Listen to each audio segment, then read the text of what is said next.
హైదరాబాద్లో జర్నలిస్టుల arrest. Hyderabad collectorate కార్యాలయం వద్ద అక్రిడిటేషన్ కార్డుల కోసం జర్నలిస్టులు చేస్తున్న ధర్నాను అడ్డుకున్న పోలీసులు అరెస్టు చేసి ముషీరాబాద్ పోలీస్ స్టేషన్కు తరలింపు. ముషీరాబాద్ పోలీస్ స్టేషన్కు వెళ్లి మీడియాతో మాట్లాడుతున్న మాజీ ప్రెస్ అకాడమీ చైర్మన్ అల్లం నారాయణ.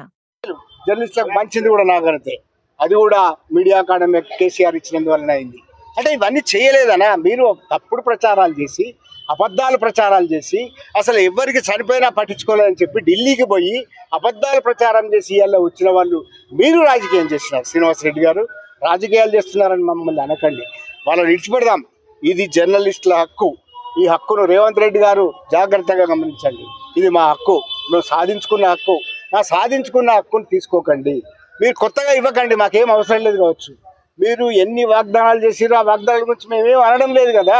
కానీ ఒకసారి T50 జీవోలో ఏం జరుగుతున్నదో మీరు గమనించండి. మంత్రి కానీ, సమాచార శాఖ మంత్రి పొంగులేటి శ్రీనివాసరెడ్డి గారు కానీ, అట్లాగే ముఖ్యమంత్రి రేవంత్ రెడ్డి గారు కానీ దీన్ని చూడండి. ఇది రాజకీయం కాదు, ఇది జర్నలిస్టుల హక్కులు.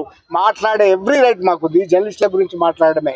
మీ గురించి మేమేం అనడం లేదు. మీ పాలనకు సంబంధించింది కాదు, మీ పోస్ట్ మార్టంకి సంబంధించింది కాదు, మీ పాలన పోస్ట్ మార్టం కాదు. ఇది జర్నలిస్టుల హక్కులకు భంగం కలుగుతున్నాయి కనుక ఒక జర్నలిస్టులుగా, తెలంగాణ ఉద్యమంలో పాల్గొన్న జర్నలిస్టులుగా మేము ఇది అడుగుతున్నాం. గుర్తుపెట్టుకోండి, ఇది రాజకీయం కానే కాదు.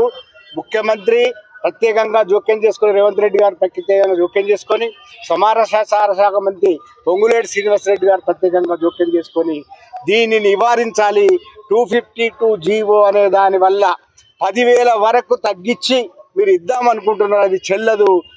డెస్క్ జర్నలిస్టులకు కూడా అక్రిడేషన్ కార్డులే ఇవ్వాలి. మీడియా కార్డులు అనే విభజన రాకూడదు.